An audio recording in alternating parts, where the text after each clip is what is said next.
அடி உதவுனாலும் அண்ணன் தம்பி உதவ மாட்டாங்கன்னு நம்ம எவ்வளவு பேர் சொல்லி கேள்விப்பட்டிருக்கோம். பட் அதே அண்ணன் தம்பி எவ்வளவு பெரிய பிராண்ட் பில்ட் பண்ணிருக்காங்கன்னு சொன்னா நம்புவீங்களா? யா 1920ஸ்ல ஜெர்மனில அடால்ஃப் டாஸ்லரும் அவங்க பிரதரும் ஒரு ஸ்போர்ட்ஸ் ஷூ மேனுஃபேக்சரிங் பண்ணணும்னு ஸ்டார்ட் பண்ணாங்க. அவங்க கம்பெனி தான் Dazller brothers sports shoe. Adolf sports shoe design பண்றதுல ரொம்ப பேஷனேட்டா இருந்தார். 1936ல ஒலிம்பிக்ல அமெரிக்கன் ஸ்போர்ட்ஸ் பிளேயர் அவங்க ஷூவை வியர் பண்ணி 4 கோல்டு மெடல் வின் பண்ணிருக்காங்க. இதனாலேயே டாஸ்லர் ஸ்போர்ட்ஸ் ஷூ வேர்ல்டு ஃபுல்லாமே கொஞ்சம் கொஞ்சமா ரெகனைஸ் கிடைச்சது. கொஞ்சம் கொஞ்சமா பிசினஸ் டெவலப் ஆக 1948ல அவங்க பிரதர்ஸ் ரெண்டுமே செப்பரேட் ஆயிட்டாங்க. அவங்க செப்பரேட் ஆனதுக்கு அப்புறம் தான் அவங்க பிரதர் ஸ்டார்ட் பண்ணது பூமா, அடால்ஃப் ஸ்டார்ட் பண்ணது அடிடாஸ். இன்னைக்கு அடிடாஸ், பூமா இந்த மாதிரி பெரிய பிராண்ட் ஒரே ஃபேமிலில இருந்து வந்து ஸ்டார்ட் பண்ணவங்க தான்.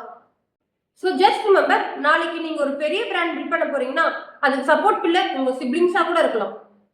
தேங்க்யூ. நீங்களும் உங்க பிரதர்ஸ்க்கு டேக் பண்ணி வா நம்மளும் பெரிய பிராண்ட் பில்ட் பண்ணலாம்னு சொல்லுங்க. இந்த மாதிரி பிராண்ட் ஸ்டோரிக்கு மறக்காம ஃபாலோ பண்ணிக்கோங்க.